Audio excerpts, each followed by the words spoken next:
Buen comienzo de semana, ¿cómo andan? Arranca la edición central de MBD Noticias después de un fin de semana de temperaturas muy agradables, ¿eh, Jano? ¿Qué tal, Mariana? Buenas tardes, sí, de temperaturas y un fin de semana largo. Recordemos que el viernes fue feriado, así que mucha gente seguramente hoy recién se está reincorporando a la actividad. Así es. Y bueno, nosotros tenemos para contarles varias novedades, entre ellas que en la reunión de alto nivel organizada por el mandatario chileno Gabriel Boric y en la que participaron los presidentes de Brasil, Lula da Silva, de Colombia, Gustavo Petro, y de España, Pedro Sánchez, el presidente Yamandu Orsi llamó a hacer autocrítica y convocó a llevar a la próxima Asamblea de Naciones Unidas en septiembre una propuesta de democracia que resuelva los problemas de la gente. Sí, hubo expresiones varias. Por ejemplo, el anfitrión chileno advirtió que en muchos países la democracia está amenazada por la desinformación y la corrupción. Pedro Sánchez, presidente español por su parte, dijo que hay que enfrentar a la internacional del odio y la mentira que expresan la coalición internacional de ultraderechistas y oligarcas, mientras que Lula da Silva anunció la regulación de las plataformas digitales como estrategia para combatir la desinformación. Bien, tenemos más para compartir. Sí, vamos los titulares.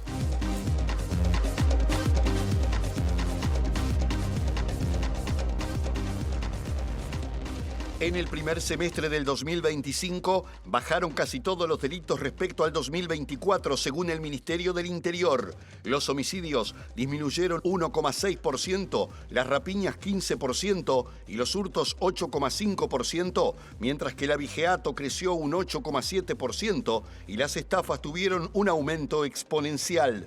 Los partidos Nacional y Colorado rechazaron la suspensión del proyecto Neptuno anunciada por el gobierno. El 4 de agosto, el ministro Edgardo Ortuño concurrirá a la Comisión de Ambiente de la Cámara Baja. El presidente del directorio del Partido Nacional, Álvaro Delgado, confirmó que renunciará a su banca en el Senado para dedicarse totalmente a su tarea al frente del directorio nacionalista. El rector de la Universidad de la República, Héctor Cancela, adelantó que la Casa de Estudios solicitará un incremento presupuestal para el quinquenio de 52%, lo que equivale a unos 330 millones de dólares. La mesa sindical coordinadora de entes realizará un paro de actividades este miércoles desde las 9 horas. Trabajadores de OCE, UTE, Antel, BPS y Correo reclaman más ingreso de personal, inversiones en las distintas áreas y reducir las tercerizaciones.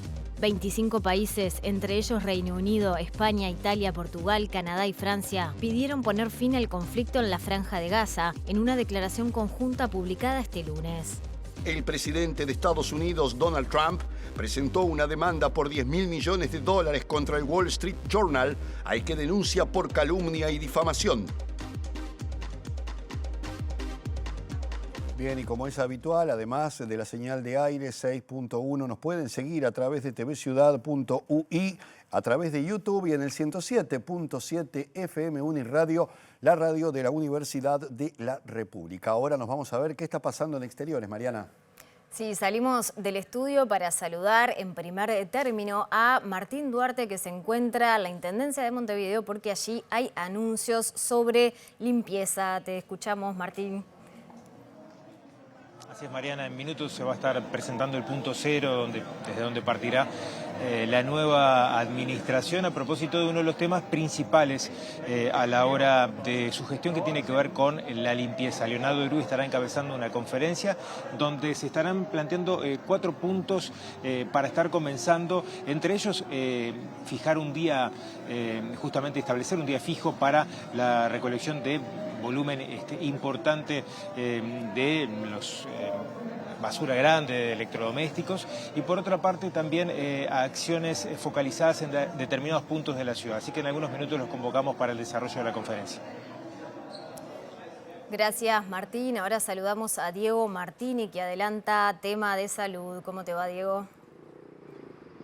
Mariana, Jano, ¿qué tal? Buenas tardes para todas y todos. Así es, el aumento de los casos de sífilis en nuestro país, una pandemia silenciosa y una explosión de varios casos que se vienen dando y que los especialistas señalan que se dan principalmente por el no uso del preservativo y por el auge de las aplicaciones de citas. De esto vamos a estar hablando con el subsecretario de Salud Pública, Leonel Brioso. Bien, pasamos a otros temas. El Ministerio del Interior presentó las estadísticas criminales correspondientes al primer semestre del año y el gerente del área de estadística y criminología aplicada, Diego Sanjurjo, destacó que los indicadores muestran un panorama relativamente positivo con reducción en la mayoría de los delitos. Desde la oposición, el diputado y ex subsecretario del Interior, Pablo Abdala, consideró que las cifras presentadas dan cuenta de una tendencia que se mantiene y responden al trabajo que se inició en el periodo pasado. Un panorama creo que relativamente positivo, en el sentido de que ustedes lo vieron, la gran mayoría de ellos tiene reducciones o tiene bajas. En algunos casos más sustantivas que otras, pero en general lo que vemos es que bueno, hay indicadores que se mantienen estables, otros que bajan un poco, hay algunos pocos que aumentan. Y yo creo que es una buena noticia. Y en algún sentido, reitero, la disminución de delitos contra la propiedad, por ejemplo, el hurto, las rapiñas, una situación con relación a los homicidios que sigue siendo preocupante, desde luego, y que ya era preocupante antes, bueno, confirman que efectivamente en ese sentido no hay magia y que la orientación que se seguía es la adecuada. Y yo eso se lo reconozco al ministro. Volvemos al tema de portada. El presidente Yamandú Orsi participó este lunes en Santiago de Chile de la reunión de alto nivel organizada por su par chileno Gabriel Boric, junto a los presidentes de Brasil, Lula da Silva, de Colombia, Gustavo Petro, y de España, Pedro Sánchez. En su discurso, Orsi hizo un llamado a concretar una propuesta simple de defensa de la democracia para presentar en la Cumbre de Naciones Unidas en el mes de septiembre, que atienda las necesidades de la gente, a llevar adelante una autocrítica y hacer posible o lo posible para evitar el crecimiento de los extremismos. Si nosotros aterrizamos la propuesta de democracia, cuestiones que la gente o que los pueblos lo sientan, y si somos capaces de hacer la autocrítica de por qué en nuestros pueblos la democracia a veces sufre pérdida de credibilidad, porque de eso se trata. Si nosotros somos conscientes de que no estamos haciendo todo el esfuerzo posible por evitar el crecimiento de los extremismos y la pérdida de confianza en el diálogo, sin duda estamos, a partir de esta instancia y de instancias que vendrán, pero fundamentalmente en nuestros planteos concretos y nuestra propuesta concreta a la cumbre de la ONU de septiembre, si nosotros somos capaces de generar una propuesta simple, pero que a su vez tenga en la población una forma de identificarse y de entender cuáles son los problemas que la democracia sí o sí va a poder resolver, sin duda vamos a tener en la propia cumbre más adhesión y vamos a tener una prédica que es la que todos queremos para que podamos poner en valor, repito, la igualdad, la libertad y la democracia como la mejor forma que hemos encontrado la humanidad para convivir. Bien, y en la apertura de la reunión en Santiago, el presidente chileno Gabriel Boric advirtió que en muchos países la democracia está amenazada, y no solo por la fuerza militar, como ocurrió en Latinoamérica durante la segunda mitad del siglo XX. Flanqueado por sus colegas de Uruguay, Brasil, Colombia y España, Boric identificó a la desinformación, la corrupción y el avance del odio dentro de los principales desafíos para la democracia. Hoy, en muchas partes del mundo, la democracia está amenazada. Y esa amenaza no se reduce solamente a fuerza militar, como sucedió en América Latina durante la segunda mitad del siglo XX, sino que hay elementos más sutiles que atentan contra ella y que terminan naturalizándose. La desinformación, el extremismo de cualquier signo, el avance del odio, la corrupción, la concentración del poder y una desigualdad que socava la confianza en lo público y el Estado de Derecho.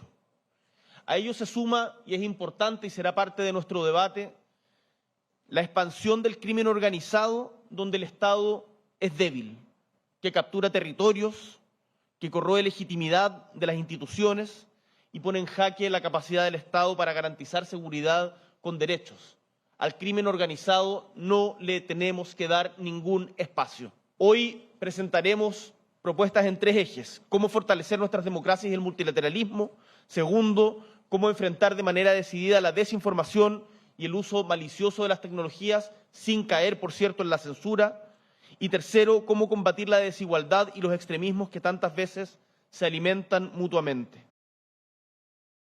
Seguimos en tema. El presidente de Brasil, Luis Inácio Lula da Silva, dijo que la situación de la ofensiva antidemocrática en el mundo se ha agravado y anunció que impulsará la regulación de plataformas digitales como estrategia para combatir la desinformación. Sí, en el mismo sentido, el presidente del gobierno español, Pedro Sánchez, dijo que es hora de pasar a la ofensiva y enfrentar a lo que definió como una internacional del odio y la mentira que avanza en forma coordinada por los 2 continentes, amenazando a las sociedades.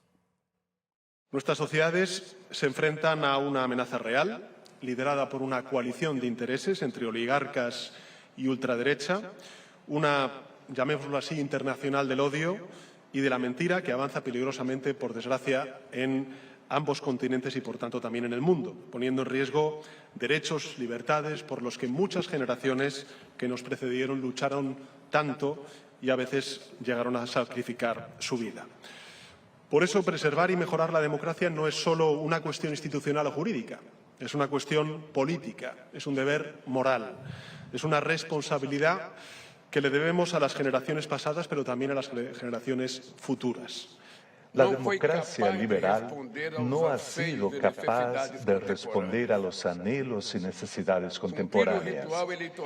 Cumplir el ritual electoral cada 4 o 5 años ya no es suficiente. El sistema político y los partidos han caído en descrédito. Por esta razón, conversamos sobre el fortalecimiento de las instituciones democráticas y del multilateralismo frente a los sucesivos ataques que vienen sufriendo. Acordamos sobre la necesidad de regular las plataformas digitales y combatir la desinformación para devolverle al Estado la capacidad de proteger a sus ciudadanos. Bien, y seguimos hablando de progresismos porque el historiador Aldo Marchesi dijo a MBD Noticias que justamente los progresismos se sienten sitiados, hecho que impulsa los encuentros de presidentes como el de hoy en Chile, y sostuvo que una de las mayores dificultades que enfrentan es mostrar que la democracia puede vincularse a la vida de la gente. Sí, este es uno de los temas que plantea junto con la historiadora Vania Markarian en el libro El tiempo no para, donde señalan la necesidad de ampliar la mirada histórica y no quedarse atados al pasado reciente para mirar el futuro. Los debates que se están dando hoy no solo tienen que ver con el llamado pasado reciente, ¿no? Tienen que ver con asuntos mucho más estructurales de las historias de las sociedades latinoamericanas y podemos decir las sociedades en el mundo. Y gran parte de los temas que se están discutiendo hoy remiten a temporalidades mucho más amplias. Esta agenda de repetir esta idea de ampliación, de agenda de derechos, de volver sobre los traumas del pasado reciente, alcanzaba para seguir pensando un presente que nos desafía, en particular porque hay mucho descontento social, porque hay amplios sectores sociales que piensan, que sienten, que viven, que esa agenda no ha dado solución a sus problemas particulares. Marchesi señala que hay un agotamiento del ciclo político de los 80 y hoy hay imposibilidad de pensar futuros, especialmente en la izquierda. Y esto es paradójico, hay veces que la extrema derecha tiene ideas de futuro, aunque uno pueda no compartirlas, aunque uno pueda saber que son una ilusión, pero esta idea de que el mercado va a regular todo y que en el futuro cuando menos regulación el futuro va a ser mejor, es un proyecto de futuro. Y sin embargo, el mundo de las izquierdas y los progresismos tienen mucho más dificultad para pensar el futuro, se ven como administradores humanitarios del presente. La reunión de los presidentes de Chile, Brasil, Colombia, Uruguay y España intenta fortalecer los proyectos de democracia y de izquierda, sobre todo ante los discursos del presidente de Estados Unidos. Estos proyectos progresistas se sienten relativamente sitiados en este momento Pero creo yo que ahí como que la clave y la dificultad también es en no pensar únicamente en la defensa de la democracia en un sentido genérico o una estrategia meramente defensiva. Hay que mostrar que efectivamente la democracia puede vincularse a la vida de la gente.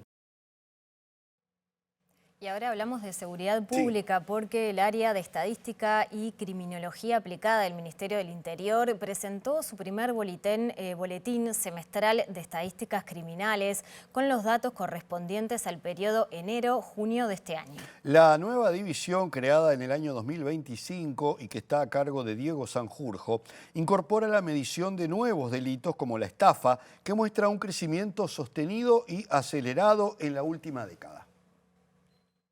El Ministerio del Interior introdujo cambios a la presentación de las cifras de delitos e hizo público su primer informe bajo esta nueva modalidad, que incorpora nuevos tipos de delitos y otros indicadores que ofrecen más precisión a la información, a cargo de la nueva área de estadística y criminología aplicada de la cartera. En comparación con el mismo periodo de 2024, el primer semestre de este año tuvo 3 homicidios menos, un indicador que se mantiene estable según las autoridades. Hubo un homicidio más a un funcionario policial, pero bajaron los cometidos contra menores de edad y personas privadas de libertad. En tanto, otros delitos contra la persona, como las heridas por arma de fuego, lesiones y amenazas, mostraron disminuciones de entre 1 y 2,5%. Dentro de los delitos contra la propiedad hubo disminuciones significativas. Las rapiñas bajaron 15% en este semestre en comparación con el primero de 2024, mientras que los hurtos lo hicieron 8,5%. Por su parte, el daño a la propiedad bajó 5%,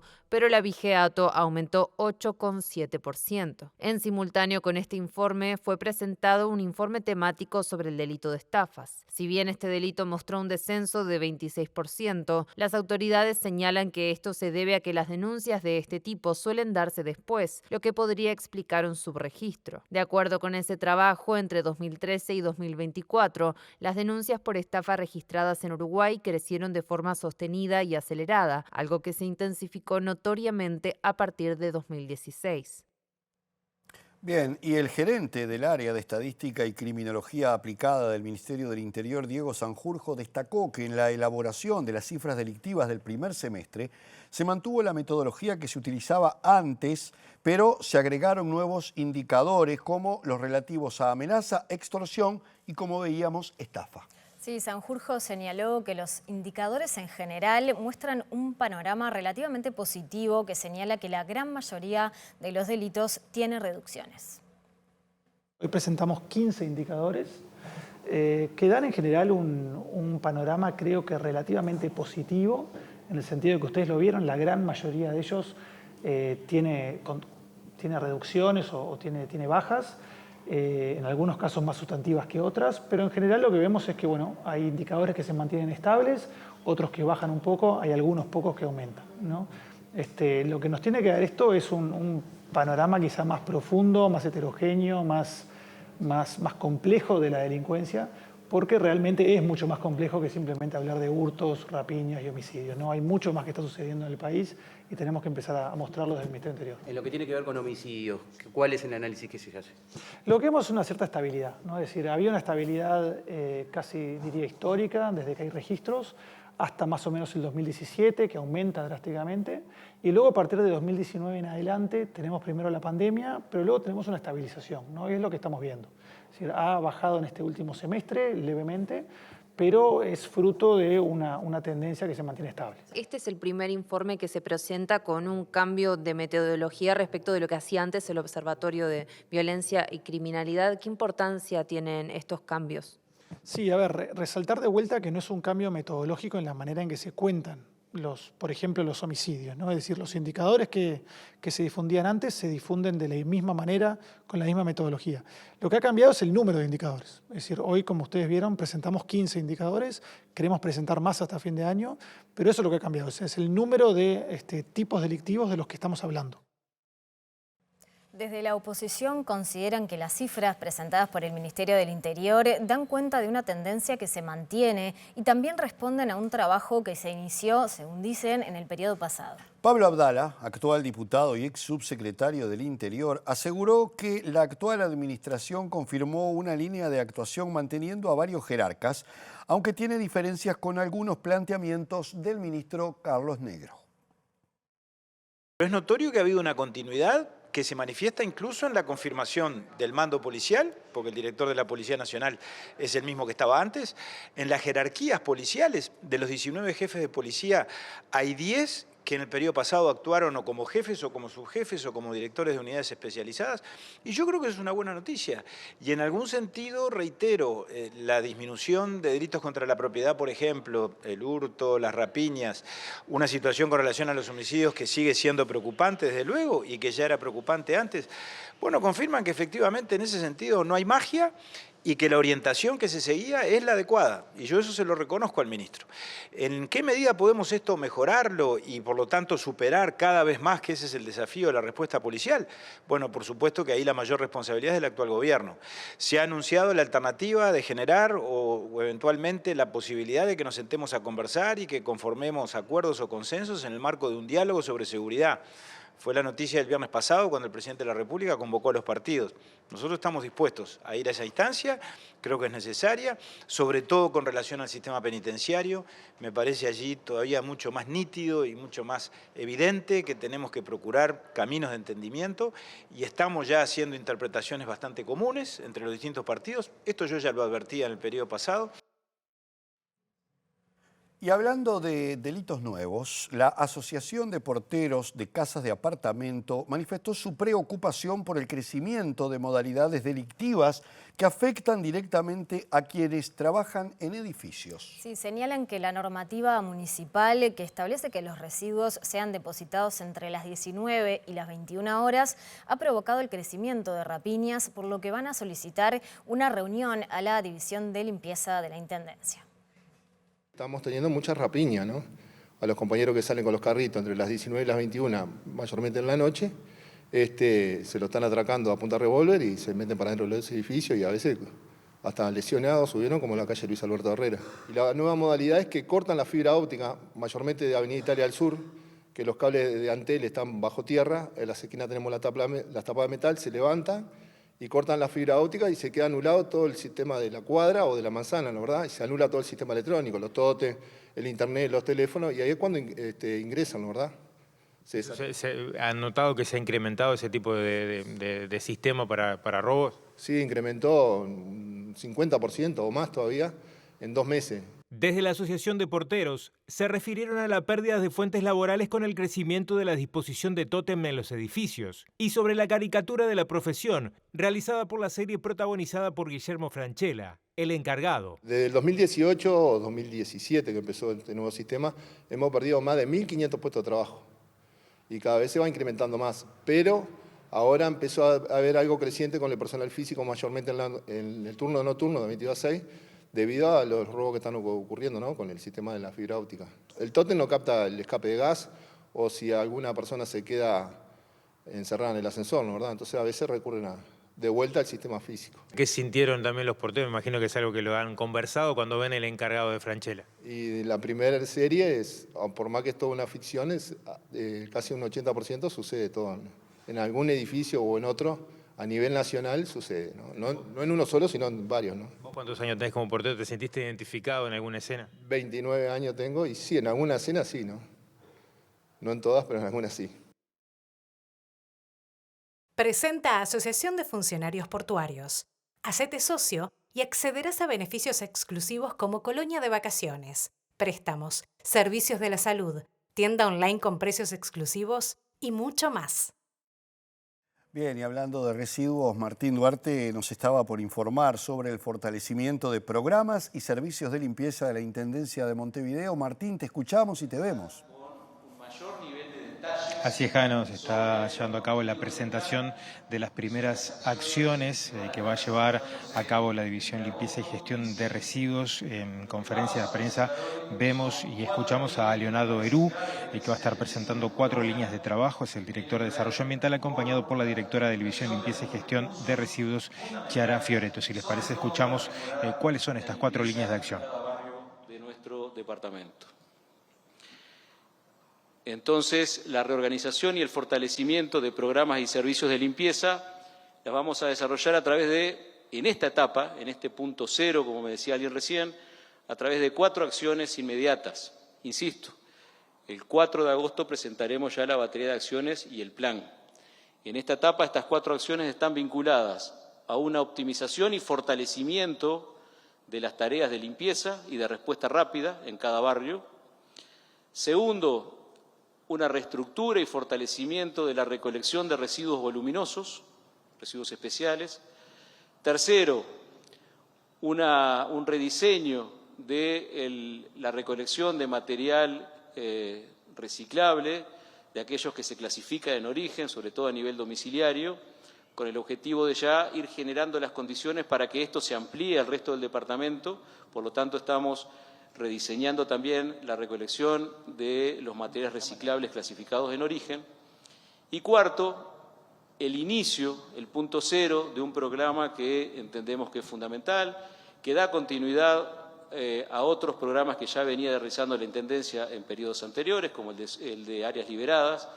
En este caso le hemos dado en llamar Nuestro Barrio Limpio, que en esta primera etapa va a tener algunas intervenciones y ya a partir de agosto esperamos extenderlo, o trabajamos para extenderlo, con un formato absolutamente participativo, involucrando a vecinas y vecinos de cada zona del departamento. Como verán, en las 4 acciones va a aparecer el mapa de Montevideo con los municipios. Esto tiene que ver con el objetivo que con los compañeros de descentralización, con el compañero director general que nos acompaña, Visillac. Vamos a estar a partir del día, si no me equivoco, 6 de agosto, recorriendo primero los consejos municipales, o sea, alcaldes, alcaldesas y sus concejales, luego con los consejos vecinales y, por lo tanto, van a ver que en todas las acciones que vamos a estar desarrollando en materia ambiental y en particular en materia de gestión de residuos y de limpieza pública, la referencia permanente va a ser la de los municipios. En este caso, lo que estamos buscando es optimizar el trabajo de más de 30 camiones recolectores, compactadores, 38, 70 motocarros y 12 camiones con caja abierta, que a partir de hoy iremos articulando con los municipios su trabajo, y esto lo que nos tiene que permitir es que la tarea de limpieza cotidiana, sobre todo el entorno de los contenedores, que muchas veces se ve con problemas o problemas en alguna esquina, nos permita tener con un enfoque territorial a escala municipal y barrial organizados estos recursos. Le estamos sumando a esto, y esto lo hemos trabajado con el intendente, con Vergara, para que en este rediseño institucional podamos consolidar este abordaje, la presencia de coordinadores o coordinadoras operativas en cada municipio. Va a haber un referente de la Intendencia a escala territorial, articulando estas tareas y a su vez dialogando con los municipios. Le vamos a sumar a esto, a este objetivo de optimizar la limpieza diaria y la respuesta rápida a lo que son las denuncias, los planteos concretos de vecinas y vecinos, el fortalecimiento de las tareas de control y de fiscalización a lo largo y ancho del departamento, y por lo tanto esto es lo que nos tiene que permitir que no solamente podamos ampliar los recursos, que es lo que estamos haciendo, sino también optimizar el trabajo de cada uno de los equipos que mencionamos anteriormente. Para lograr eso, uno de los servicios que también estamos ajustando es el de recolección de residuos voluminosos. Esto lo vamos a ir trabajando a partir de hoy con los municipios, porque queremos consolidar a partir de esta semana días fijos para que sepamos en qué momento de la semana en el municipio que corresponda va a haber equipos trabajando para recoger lo que son residuos voluminosos. Esto implica la expansión, el fortalecimiento de esta tarea en todo el departamento, un cronograma preestablecido, que es el que les acabo de mostrar, con días fijos por municipio.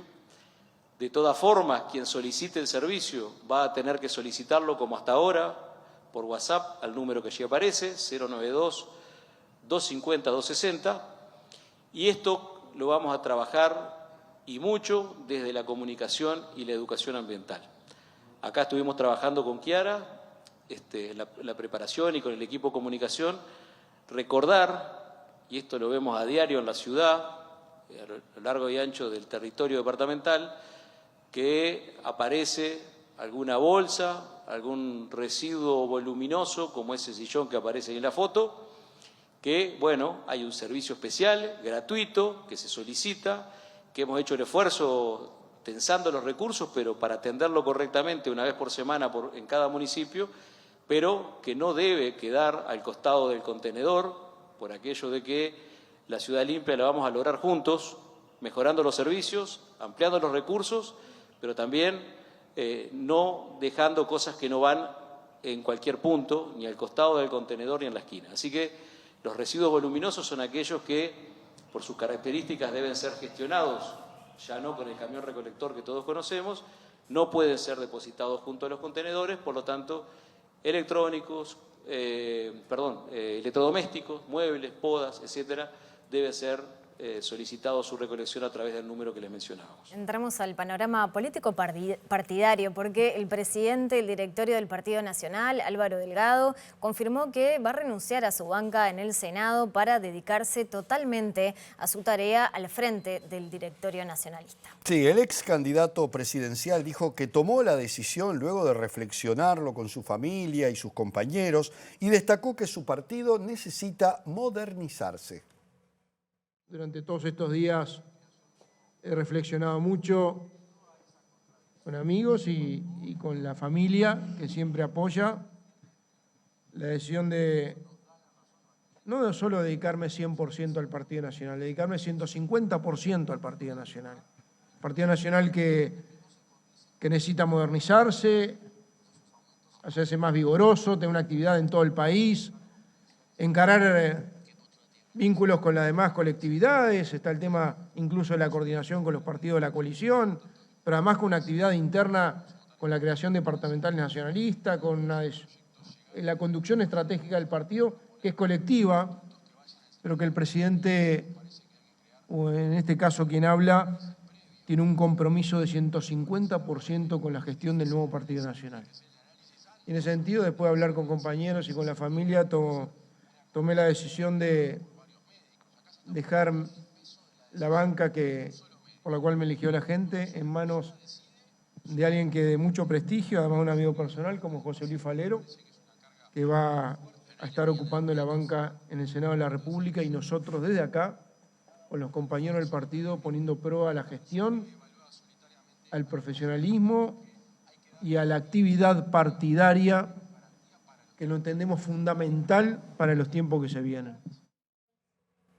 Bien, y otro tema, pero que está relacionado con el directorio blanco, porque precisamente este organismo del Partido Nacional lamentó la decisión del gobierno de cancelar el proyecto Neptuno. Sí, el órgano de conducción de los nacionalistas recibió esta mañana a Gerardo Amarilla, ex subsecretario de Ambiente, también al ex presidente de OCE, Raúl Montero, quienes destacaron que esta decisión implica un retroceso en la búsqueda del fortalecimiento, en la búsqueda de abastecimiento de agua potable para el área metropolitana con una fuente alternativa al río Santa Lucía. El partido lamenta la decisión del gobierno, de los cuales se conocen titulares, pero que en realidad hay unos temas conceptuales que se manejaron hoy, entre otras cosas, no tener una fuente alternativa de agua al sistema Santa Lucía para suministrar con seguridad el abastecimiento a la zona metropolitana de agua potable. Se tira por la borda 4 años y medio de estudios, de trabajo serio, interinstitucional, con la participación de académicos y de técnicos de primer nivel, que trabajaron muy seriamente en este proyecto que, como lo decía el presidente del directorio, es una fuente alternativa que da certeza de seguridad hídrica para toda el área metropolitana. que no solamente incluye a Montevideo, sino también a Canelones y sobre todo a San José. Quiero recordarles que nosotros terminamos el 2023, el 6 de julio del 2023, con 1 millón de metros cúbicos en Paso Severino. Por lo tanto, comparen esas dos cifras y van a ver que realmente qué bueno hubiera sido contar con esos 200.000 metros cúbicos por día durante el año 2023. Y el Comité Ejecutivo Nacional del Partido Colorado también rechazó los cambios propuestos por el gobierno para el proyecto Neptuno. Sí, el secretario general de dicha colectividad política, el senador Andrés Ojeda, opinó que se trata de un capricho monárquico del Frente Amplio y criticó que no se presentaran informes técnicos, jurídicos y económicos y primaran razones políticas. A partir de este anuncio del gobierno, que tiene poca información, pero deja una conclusión que es muy clara. Si en Uruguay vuelve a haber sequía, la zona metropolitana se queda sin agua seguro. Estamos lamentablemente ante un capricho monárquico del Frente Amplio, que cambia esto por cambiarlo. Lo otro es que no tenemos casi información.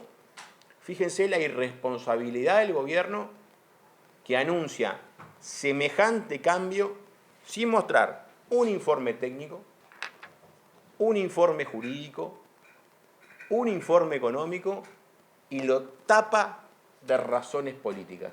En el marco de una convocatoria de urgencia, el CEN del Partido Colorado recibió al exministro de Ambiente, Robert Bouvier, a la ex vicepresidenta de OCE, Susana Montaner, y al actual director del organismo por la oposición, José Amí, quien será el encargado de llevar la posición de la coalición al directorio de OCE, así como defender la gestión anterior. El diputado Walter Cervini convocó a la Comisión de Ambiente al ministro Edgardo Ortuño para el 4 de agosto. Intentaremos despejar una cantidad de dudas no solo de la parte operativa y de la parte técnica, dudas con respecto a, como lo decía el secretario general, que no hay ningún tipo de proyecto presentado en la OCE ni ningún tipo de estudio. Nos llaman poderosamente la atención esta improvisación que viene realizando el gobierno y bueno, también se abre una puerta muy grande ante los eventuales reclamos en la parte jurídica que se puedan dar por las distintas empresas que se presentaron a las licitaciones, por los procesos de expropiaciones que ya se dieron con respecto a Arasatí, en donde el Estado está quedando expuesto a reclamos y ni siquiera sabemos a cuánto puede elevarse ese monto. En Antel, lleva tu plan móvil al siguiente nivel y mantén el precio de tu plan actual por 6 meses. Bien, volvemos a Exteriores con más información sobre ese plan que acaba de anunciar la Intendencia vinculado a la limpieza. Martín, te escuchamos. Gracias, Jano. Le agradecemos estos minutos a Leonardo Herú, director de Desarrollo Ambiental de la Intendencia, para estar desarrollando esos 4 puntos que se presentaron recién en conferencia y, bueno, cuáles van a ser los plazos también que maneja la nueva administración para encarar este tema. Leonardo, hacías foco en estos 4 puntos. ¿Dónde van a estar puestos los énfasis? Tienen que ver con los compromisos que habíamos asumido ya previo a asumir con el intendente Vergara, vinculados a generar acciones concretas en el territorio, a mucho diálogo con la población y a ir estructurando un plan de limpieza y gestión de residuos.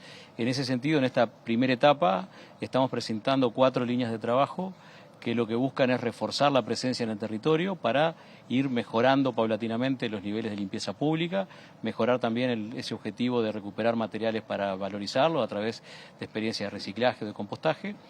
Particularmente hoy presentamos una serie de recursos importantes que se despliegan en el territorio con foco en cada municipio, en cada barrio, para atender la limpieza, respuesta rápida, esto es entorno de contenedores, problemas de residuos en las esquinas, en fin, una cantidad de recursos muy importantes de distinto tipo que van a buscar en poco tiempo ir mejorando paulatinamente los niveles de limpieza pública. A eso le sumamos toda una batería de trabajo para atender las zonas críticas en materia de basurales. En esta primera etapa se van a estar atacando 8 zonas en distintos puntos del departamento. ¿Cuáles son o cómo se definieron? Esto tiene que ver con zonas que nos han planteado los propios vecinos y vecinas y con relevamiento de la Intendencia. Son 8 zonas que hoy presentamos el mapa de donde estamos atacando en distintos municipios, que a partir de esta semana ya estaremos trabajando con maquinaria pesada, con camiones, con cuadrillas, y que es la etapa previa al lanzamiento en agosto de un programa que se llamará Nuestro Barrio Limpio y que buscará en forma transversal trabajar sobre estas zonas, involucrando sobre todo a vecinas y vecinos. Esta primera etapa va a ser limpieza en zonas críticas, pero ya en agosto a eso le sumaremos un abordaje transversal de las distintas áreas de la comuna y fundamentalmente el involucramiento de municipios, vecinas y vecinos.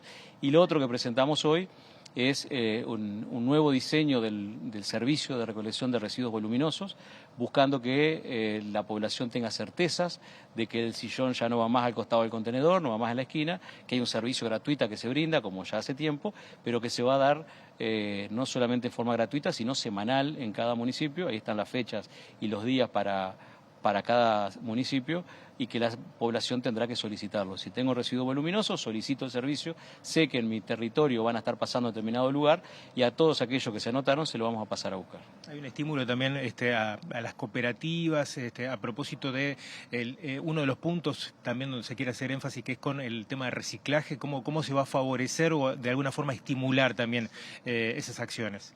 Sí, como ustedes sabrán, nuestro objetivo es extender la experiencia de clasificación en origen, clasificando los materiales recuperables, reciclables, compostando, y para eso ya empezamos hoy a rediseñar las características de este programa, asegurando a aquellos que ya hoy participan que un día en la semana estaremos recogiendo el material reciclable en aquellos barrios que ya tienen más de un contenedor, y en los complejos habitacionales donde los contenedores o bolsones son intraprediales, también con previa agenda estaremos yendo una vez por semana. O sea, ya generando las condiciones para que luego paulatinamente de acá a fin de año, en un anuncio que vamos a hacer junto al intendente a principios de agosto, podamos ir extendiendo todas las experiencias de clasificación en origen. Eru, estamos en vivo para Subrayado, perdón que le vuelva a consultar cuáles son esas 4 medidas puntuales, concretas que comienzan a ejecutarse a corto plazo. Bien, dejamos entonces la Intendencia de Montevideo, pero seguimos en exteriores con Diego Martini, que está con el subsecretario de Salud Pública.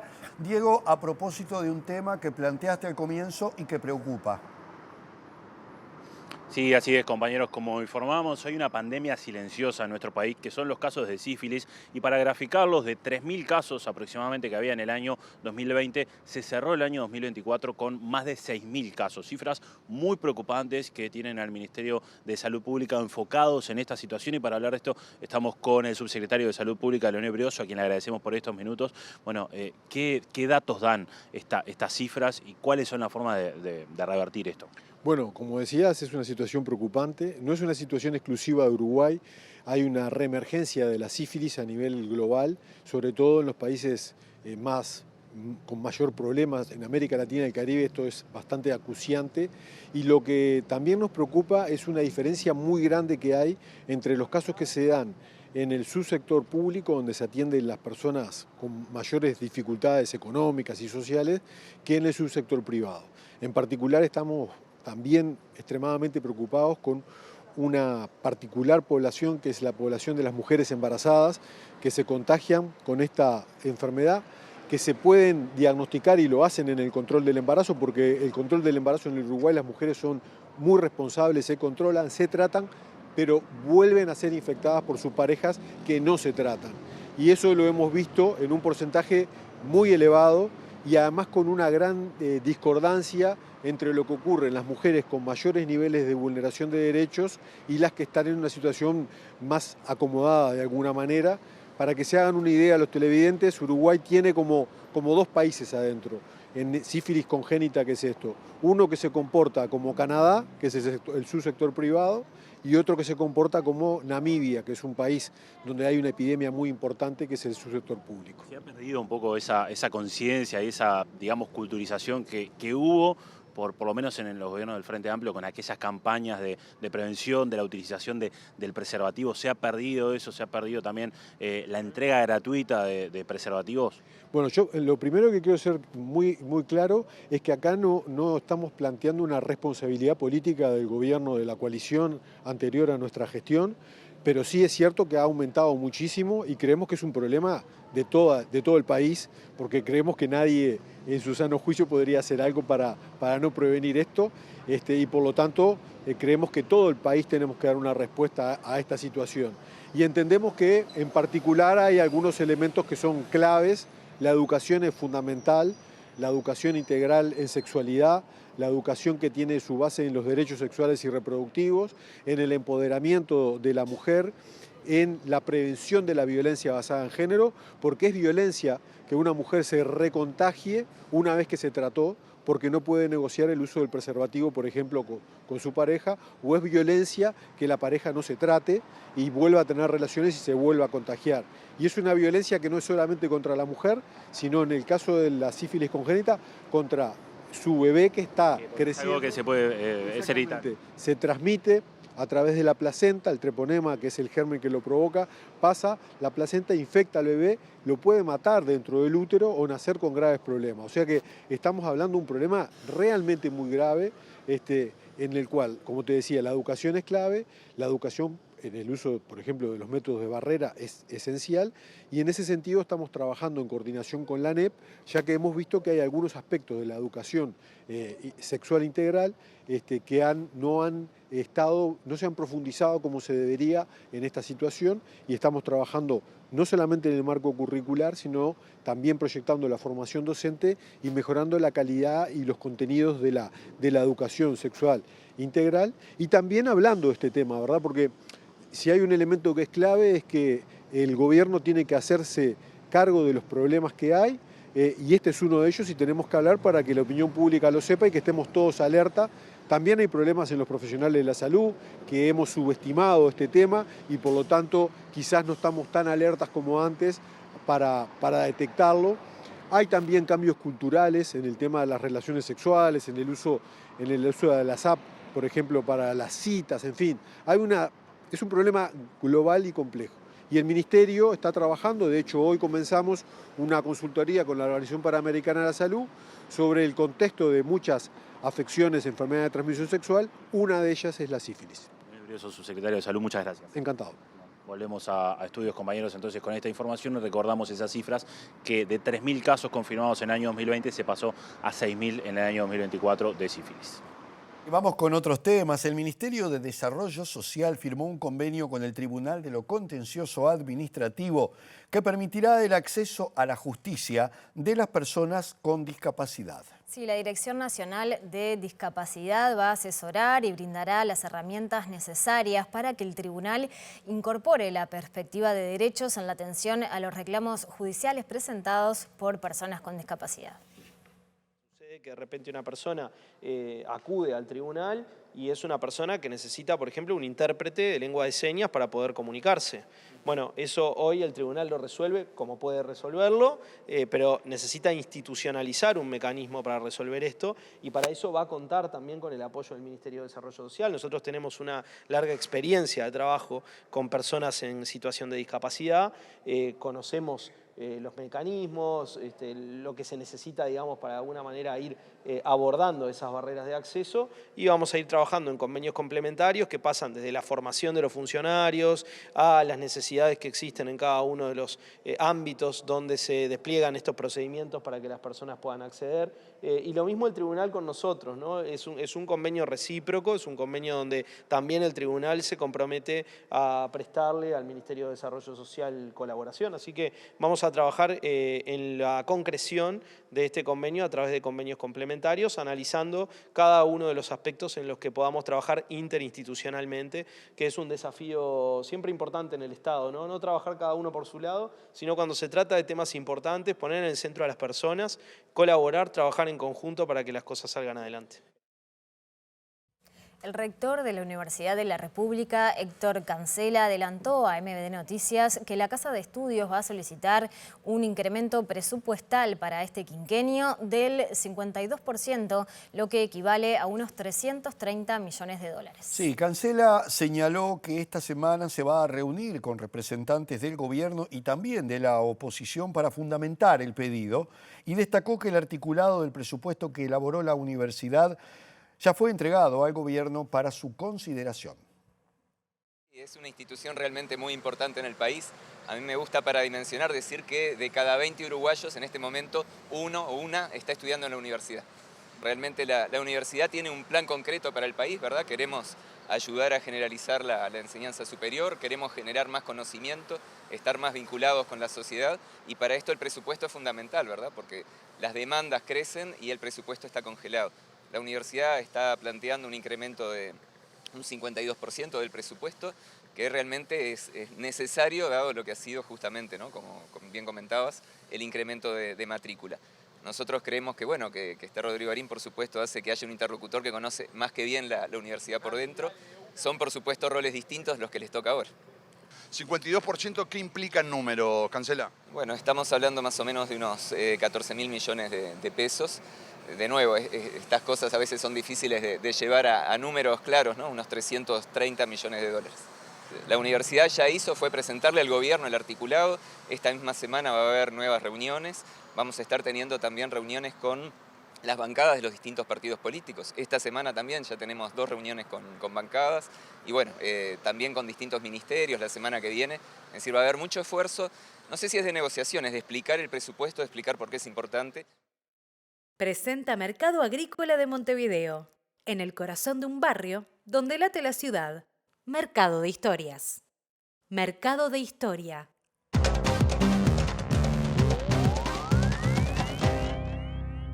Bien, ahora abrimos la página internacional para referirnos lamentablemente una vez más a la situación en Oriente Medio, en particular a la Franja de Gaza, donde las últimas horas han sido particularmente sangrientas. Más de 130 personas han muerto según el Ministerio de Sanidad de Gaza, que controla Hamás, la mayoría de ellos en los puntos de distribución de ayuda. 25 países de distintos continentes hicieron una carta en común para pedir inmediatamente el cese de las hostilidades en la Franja de Gaza, la liberación de los rehenes, pero por sobre todas las cosas, considerar la terrible situación que están viviendo más de 2 millones de gazatíes en el enclave palestino.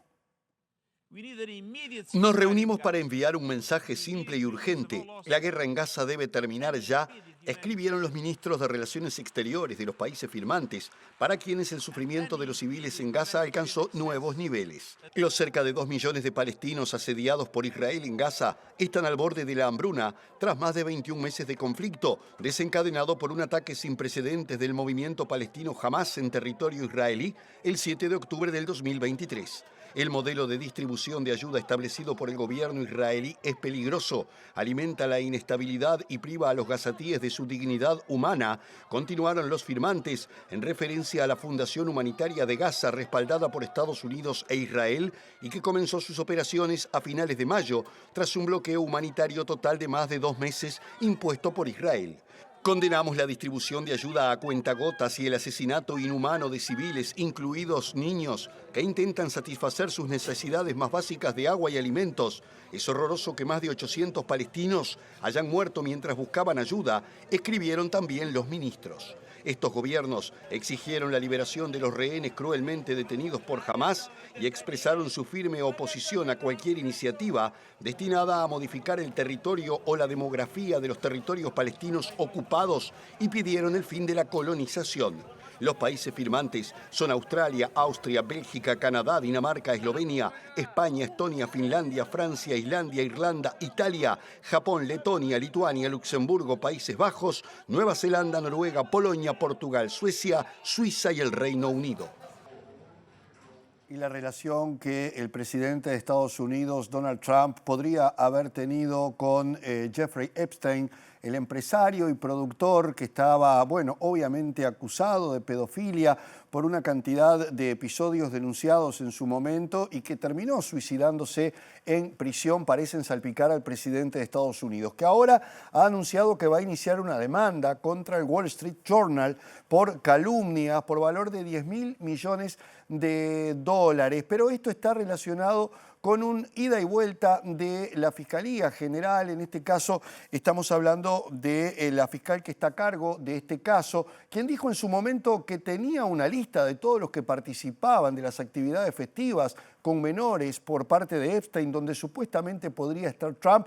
Después la lista desapareció, ahora piden la renuncia de la fiscal. Todo esto no hace más que agregar sombras sobre un episodio que, bueno, afectó directamente a muchas personas y que además tendría también su parte dentro de la política de Estados Unidos. Esto es lo que está pasando con este caso, que parece ser uno de los graves problemas que deberá enfrentar en breve el presidente de Estados Unidos.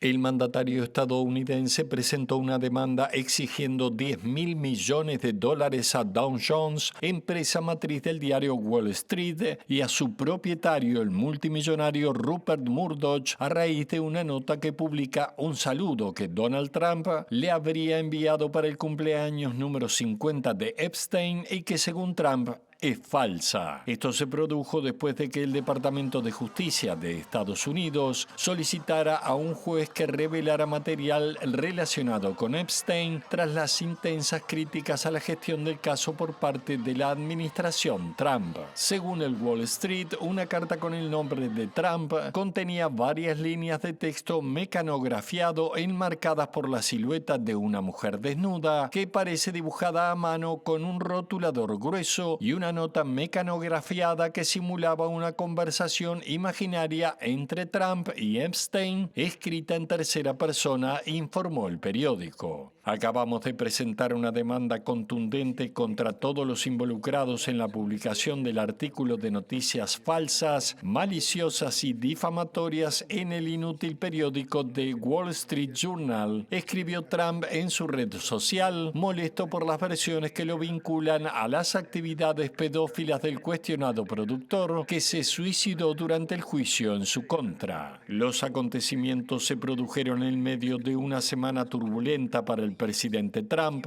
ya que algunos de sus partidarios más leales exigieron mayor transparencia y divulgación pública en el caso e incluso han pedido la renuncia de la fiscal general Pam Bondi, quien se retractó de la publicación de ciertos documentos relacionados con Epstein que se sospecha podría vincular al mandatario. Presentó Mercado Agrícola de Montevideo, en el corazón de un barrio donde late la ciudad. Mercado de Historias. Mercado de Historia. Retomamos el panorama local porque la Asociación de Funcionarios del CASMU, AFCASMU, se reunió con la Dirección Nacional de Trabajo para reclamar su intervención en el marco de lo que entiende como un recrudecimiento de las acciones de la empresa contra los trabajadores. Sí, según pudo saber MBD Noticias, autoridades del CASMU se van a reunir mañana con representantes de AFCASMU y también de la Federación Uruguaya de la Salud. El tema de los reclamos viene con el incumplimiento que está teniendo la empresa de los acuerdos firmados con los trabajadores en el marco del Ministerio de Trabajo y eso ha ido recrudeciendo. Eso implica, primero, el desconocimiento de AFCASMU y segundo, el desconocimiento a toda la organización sindical de los trabajadores de la salud. La última Asamblea General facultó al Consejo Directivo a tomar medidas. Dentro de ellas fue la del paro del 7 de julio, donde hicimos un paro de 24 horas con una olla y una movilización y volantear la puerta del CASMU. Tenemos otras medidas planteadas, pero esperamos tener la reunión del día de hoy. Esperamos que sea auspiciosa, apostamos a ello, apostamos al diálogo, por lo tanto, esperemos que tanto en la reunión que tuvimos con la Ministra de Salud Pública como la que vamos a tener el día de hoy, esperemos que los ministerios hagan las gestiones pertinentes y ese llamado de atención a las autoridades del CASMU de que en el medio de prácticamente a un mes de que tengan elecciones no tiene mucho sentido tener este agravamiento en el conflicto con los trabajadores. Hablemos de otro conflicto, el de la pesca en este caso, porque las cámaras empresariales de la industria pesquera no se presentaron esta tarde a la instancia tripartita convocada por el gobierno el pasado viernes, cuando se planteó una posible solución al conflicto que lleva más de 50 días en el sector. El presidente del Sindicato Único de Trabajadores del Mar y Afines, Alexis Pintos, dijo que los empresarios tienen previsto presentar en las próximas horas una contrapropuesta al Ministerio de Industria. Primero fue una reunión bipartita porque estábamos los sindicatos que integramos la intergremial y el ministerio, y distintos ministerios. Bueno, para nosotros, como dijimos, es un avance el poder sentarnos en una mesa multisectorial. Lamentamos que la otra parte no se presente. ¿Argumentó la Cámara por qué no se presentó de la pesca? En realidad sabemos que están haciendo una especie de contrapropuesta al Ministerio de Industria y no por estos lugares. Pero bueno, eso en todo caso sería preguntarle a la contraparte, ¿no? ¿Cuál fue la propuesta que esbozó, más allá que no dio detalles, Castillo el pasado viernes, que le presentaron a ustedes y también a las empresas para salir de esta situación? Bueno, ahí habían distintas propuestas que eran a corto, mediano y largo plazo. Desde la realización de un plan pesquero nuevo, que eso va a llevar un tiempo más largo, bueno, hasta salidas inmediatas del conflicto. Nosotros la analizamos, vinimos con nuestra posición sobre ese tema. Entendemos que la discusión se tiene que centrar también en si tenemos o no que hacer esa tarea. Pero bueno, como decimos, para nosotros cada ámbito que nos lleve a poder salir de esto, bueno, lo vemos con muy buenos ojos. A las empresas se les propuso subsidio de impuestos a la hora de poder tomar un tripulante más, que es lo que ustedes reclaman. Dentro de la propuesta había una parte de eso, pero no sabemos si lo aceptan o no. Eso ya, como te dije, eso en todo caso tenés que preguntárselo a la contraparte. Otra noticia vinculada al ámbito gremial, la Mesa Sindical Coordinadora de Entes convocó a un paro de actividades en distintas oficinas y servicios estatales para este miércoles 23 de julio. La medida estará acompañada por una movilización frente a Torre Ejecutiva y una marcha hacia la sede del Ministerio de Economía y Finanzas. Los trabajadores reclaman más ingreso de personal, inversiones en las distintas áreas y reducir las tercerizaciones. A partir de la hora 9 comenzarán los cortes de tareas en los distintos entes en Montevideo porque cada sindicato dispuso distintos horarios para las medidas. La Federación de Funcionarios de OCE realizará un paro de 4 horas a partir de la hora 10. En el caso del Sindicato Único de las Telecomunicaciones, SUTEL, el paro será de 24 horas, de 9 a 9 en Montevideo y desde las 0 horas a las 0 horas del día siguiente en el interior del país. La agrupación de funcionarios de UTE, AUTE, convocó a un paro desde las 9 hasta las 13 horas. Con respecto a la Asociación de Trabajadores de la Seguridad Social, el paro se realizará de 10 a 14 horas en Montevideo y de 13 a 17 para el interior del país, según informaron los trabajadores mediante un comunicado. Desde este martes, la parada ubicada en Salvador, Ferrer, Serra y Boulevard Artigas se va a reubicar en Avenida Italia y Boulevard Artigas como consecuencia del comienzo de las obras de ampliación del shopping Tres Cruces. Sí, este cambio se va a mantener aproximadamente durante un año, plazo en el que se estima se extiendan los trabajos en el centro comercial. Los ómnibus que pasaban hasta este lunes por la parada de Ferrer, Serra y Boulevard Artigas eran el 21, 64, 115, 151, 143, 187, 370, 494, 495, de 9 y de 10. Se trata de servicios con alto volumen de pasajeros, donde se registran en promedio 2.500 ascensos diarios que se concentran en el horario vespertino, según informó la Intendencia de Montevideo. En la nueva ubicación de la parada se está colocando un refugio de 6 metros de largo que contará con iluminación y la correspondiente señalización que indica las líneas que allí realizan ascensos y descensos de pasajeros. En ese punto ya funcionaba una parada de descenso de las líneas suburbanas que provienen del este, por lo que adicionalmente se realizó un corte de canteros sobre la vereda y se instaló una senda para mejorar la circulación peatonal en la zona. La Intendencia de Montevideo abrió inscripciones para 2 cursos de turismo formativos virtuales, gratuitos y también accesibles. Sí, están dirigidos a personas mayores de 18 años, residentes en Montevideo, que deseen iniciarse o profundizar sus conocimientos en turismo. Ambos cursos se caracterizan por su accesibilidad, ofreciendo materiales en diferentes formatos como audio, video, interpretación en lengua de señas uruguaya y lectura facilitada, asegurando la participación equitativa de todas las personas inscriptas. El 11 de agosto de 2025 comenzará la tercera edición del curso Píldora de Introducción al Turismo, organizado por la División Turismo junto al Centro de Formación y Estudios. La propuesta está pensada para quienes quienes quieran adquirir una noción básica sobre el turismo y su importancia como actividad económica, social y cultural. Se desarrollará de manera virtual y autogestionada a través de la plataforma educativa CFE Virtual, lo que permite que cada participante avance según su disponibilidad horaria. El curso tiene un cupo máximo de 300 personas. Las inscripciones permanecerán abiertas hasta el 4 de agosto o se cerrarán antes si se alcanza ese número. En tanto, en septiembre comenzará la 19ª edición del curso Anfitrionía y Turismo, una propuesta que brinda herramientas para comunicar la riqueza cultural, patrimonial y turística de la ciudad a visitantes nacionales e internacionales. El programa consta de 6 módulos que incluyen guías didácticas, foros de consulta, videos, materiales teóricos, cuestionarios de evaluación y una tarea final. También en este caso el cupo es de 300 personas. Las inscripciones estarán disponibles en un formulario hasta el 22 de agosto o se cerrarán antes si se completa el cupo. Y ahora ya casi en el final, Mariana, vamos al repaso del estado del tiempo para mañana, pasado, para lo que va a ser esta semana seguramente.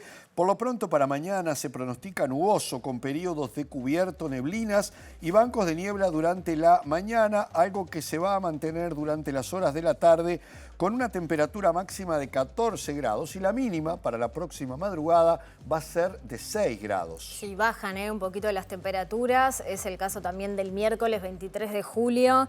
En la mañana estará nuboso, con periodos de algo nuboso y en la tarde-noche también va a estar un poco nublado. En lo que refiere a las temperaturas extremas, la máxima será de 13 grados y la mínima de 4 grados. Sí, atención porque va a ser de madrugada por lo menos una semana particularmente fría. Nosotros nos vamos y estaremos regresando con más información mañana. Mañana, pero ustedes quédense en la pantalla de TV Ciudad porque ya viene el lado B y luego en síntesis.